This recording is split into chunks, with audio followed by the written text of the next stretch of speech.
हो गया है। मानेसर नगर निगम के सीनियर डिप्टी मेयर और डिप्टी मेयर का चुनाव अब खत्म हो गया है।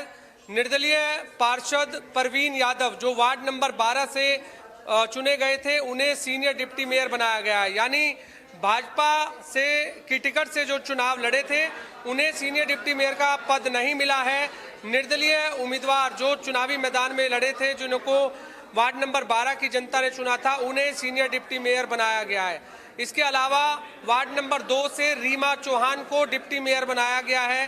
भाजपा से वो चुनाव लड़ी थी और वार्ड नंबर 2 रिजर्व सीट थी। 326 वोटों से रीमा चौहान पहली बार चुनाव लड़ी और जीती, उन्हें डिप्टी मेयर बनाया गया है। तो जो पहले इंडिया न्यूज़ हरियाणा ने सबसे पहले जानकारी दी थी कि सीनियर डिप्टी मेयर में परवीन यादव सबसे आगे चल रहे हैं, जबकि डिप्टी मेयर में रीमा चौहान सबसे आगे चल रही हैं, तो दोनों जो खबरें हैं वो इंडिया न्यूज़ हरियाणा ने पहले से ही लगातार वो बता रहे थे और वो अब कहीं ना कहीं पूरी हो चुकी है। इस समय चुनाव खत्म हो चुका है। कैबिनेट मंत्री राव नरवीर सिंह ने अंदर मौजूद थे और उन्होंने बाहर आकर ये बयान दिया है कि सर्वसम्मति से ये चुनाव हुआ है।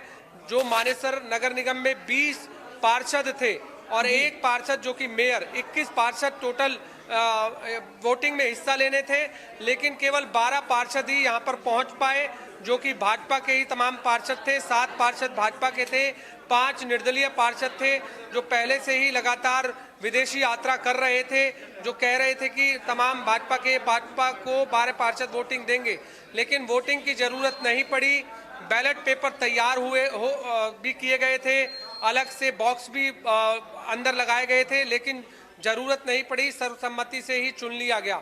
Senior deputy mayor Parveen Yadav जो कि वार्ड नंबर 12 से हैं, उनको सीनियर डिप्टी मेयर चुना गया है। निर्दलीय उम्मीदवार के तौर पर चुनावी मैदान में लड़े थे वो।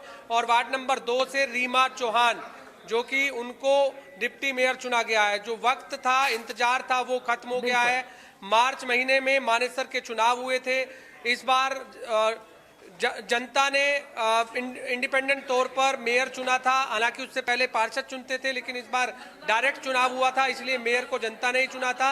लेकिन अब पार्षदों ने आज सीनियर डिप्टी मेयर और जो डिप्टी मेयर चुनना था, उसके लिए अब सर्वसम्मति से ही ये चुनाव हुआ, सर्वसम्मति से ही दोनों को चुना गया।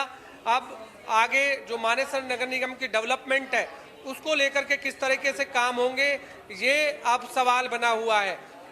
क्योंकि लगातार जो मानसून चल रहा है, मानसून के समय में हमने देखा कि कोई भी पार्षद ग्राउंड पर नजर नहीं आए, क्योंकि सभी पार्षद जो है यात्राओं पर थे, सैर कर रहे थे।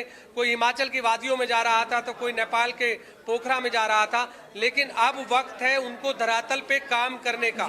अब किस तरीके से वो काम करेंगे, किस तरीके की डेवलपमेंट रहेगी, ये अब देखना होगा। क्योंकि लगातार गुड़गांव और जिले में ही मानेसर आता है और जो जल भराव, कूड़े की समस्या, ये तमाम ऐसे मुद्दे हैं जो नगर निगम के अंतर्गत आते हैं। जो सफाई व्यवस्था है वो किस तरीके से दुरुस्त होगी, अब उन पर काम करना होगा। ये जरूर हम जानने की कोशिश करेंगे।